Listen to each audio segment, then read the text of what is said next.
বনবিবির মন্দিরে পুজো দিয়ে এপ্রিলের প্রথম সপ্তাহে সুন্দরবনের গহন অরণ্য থেকে মধু সংগ্রহ শুরু করলেন মৌলেরা। সুন্দরবন ব্যাঘ্র প্রকল্পের সজদেখালি ও বসিরহাট রেঞ্জ থেকে মধু সংগ্রহের অনুমতিপত্র দেওয়া শুরু হয়েছে।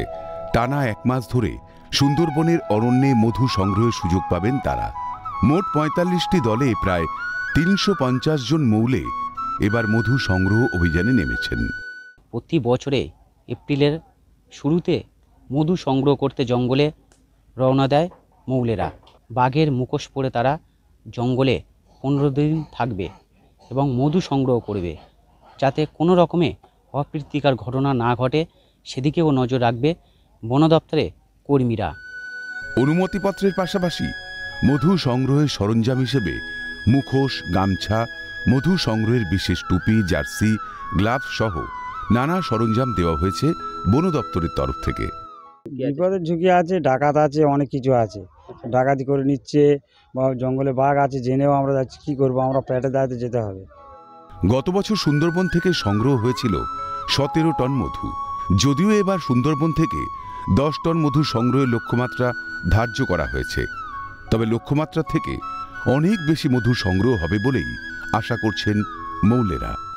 পয়সা করি পাই বলতে মধু যা কালেকশন হয়, কালেকশন হিসাবে ডিপার্টমেন্ট থেকে দিয়ে দিতে হয়, দিলে ডিপার্টমেন্ট একটা মূল্য দর টাকা দেয়, তাতে কিছু মাস আপনাদের নিশ্চিন্তে কাটে। গতবার রেকর্ড পরিমাণ মধু সংগ্রহ হয়েছিল, এবারও প্রচুর মধু মিলবে বলেই দাবি বন দপ্তরের। তবে গত কয়েকদিন প্রচণ্ড গরমের কারণে মধুর পরিমাণ কিছুটা কম হতে পারে বলেও মনে করছে বন দপ্তর। এবারও কেজি প্রতি এ গ্রেডের মধু 270 টাকা এবং বি গ্রেডের মধু 235 টাকা করে কিনবে বন দপ্তর। পাসগুলো দেওয়া শুরু করছি, এটা আর 2 দিন আমরা দেব, তো কিছু লোকজন আসলে ওদেরকেও দিতে পারবো। এবছর মোটামুটি সেম টার্গেটই আছে, 30 টন আছে সুন্দরবন এলাকা থেকে।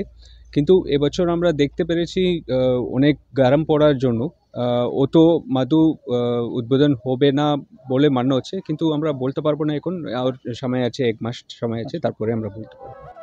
বাঘ, কুমির, সাপে ভরা বিপদসংকুল সুন্দরবনের জল, জঙ্গল আর জীবনের মহাকাব্যে বনবিবির আরাধনা সুন্দরবনের মানুষের চিরায়ত বিশ্বাস। এই বিশ্বাসই সুন্দরবনের পরিবেশে টিকে থাকার লড়াইয়ের একমাত্র সঙ্গী হয়ে ওঠে এই সময়। এবার জিআই তকমা মেলায় সুন্দরবনের মধুর চাহিদা আরও বাড়বে বলে মনে করছে সকলে। হরিপদ মণ্ডলের রিপোর্ট, ক্যালকাটা নিউজ।